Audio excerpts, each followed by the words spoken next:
Hello everybody and welcome in to PristineFrog Gaming. Thank you so much for coming and checking out my video.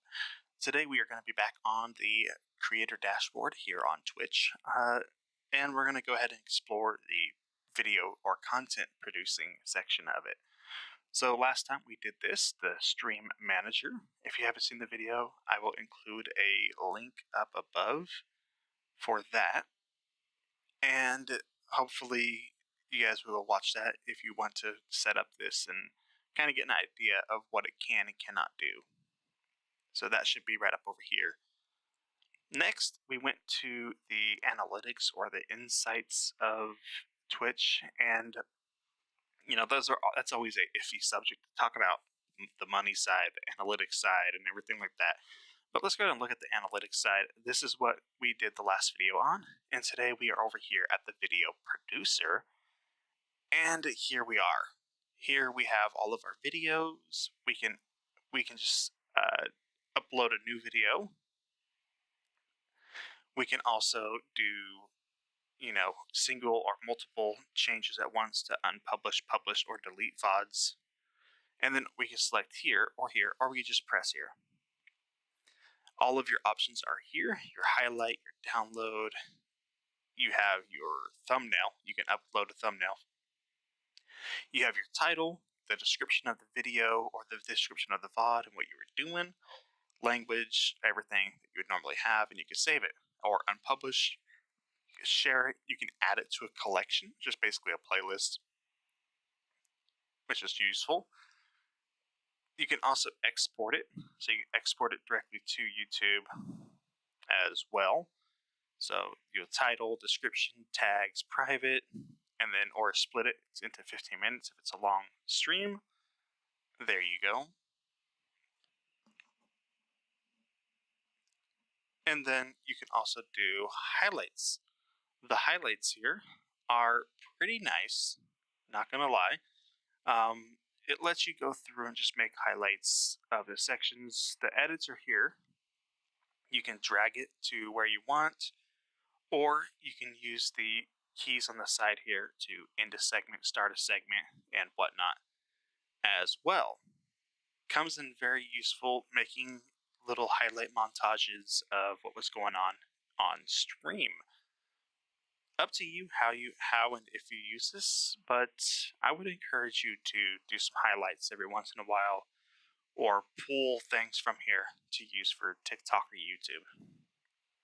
It's free content, and as long as you stream with pulling content in mind, you should be fine, and it should help out quite a bit.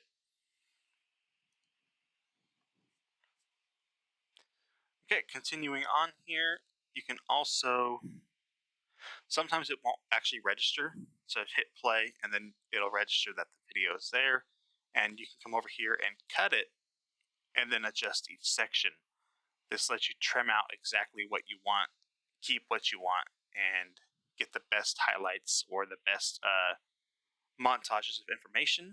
Here you can preview all segments. It'll put every single segment together, or preview selected segment to just watch that one segment to just get the cut just right. You can change the timing, 1 hour, 2 hour, 1 minute, etc., etc. I don't really use this because I just like seeing the full video. So we have the full video right here. Markers, you can have it show markers or not. Clips, if there's clips available. And then you can download the markers as well. So that is pretty much it for the highlighter section of this.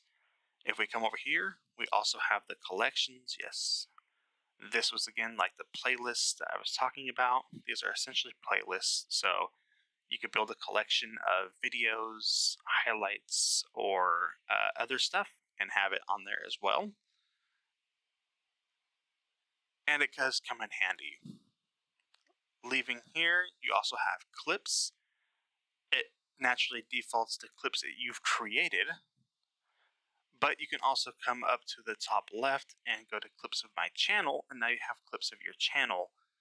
And on the right hand side, you will see views, who created it or when they created it, and then you will also see the download button. So you can download these clips and use them into your TikTok videos or YouTube videos, and then copyright claims if you have any of those. That's a quick, dirty video. I appreciate you guys coming in and watching and seeing how you can edit your videos or edit your highlights in Twitch's dashboard. And I hope that helps you guys out and gives you guys a little bit of info on what you can do yourself. If you have any questions, please leave some comments down below or join the Discord and we can get talking and get some more help out there. Thank you very much, and I will see you guys around. Bye-bye.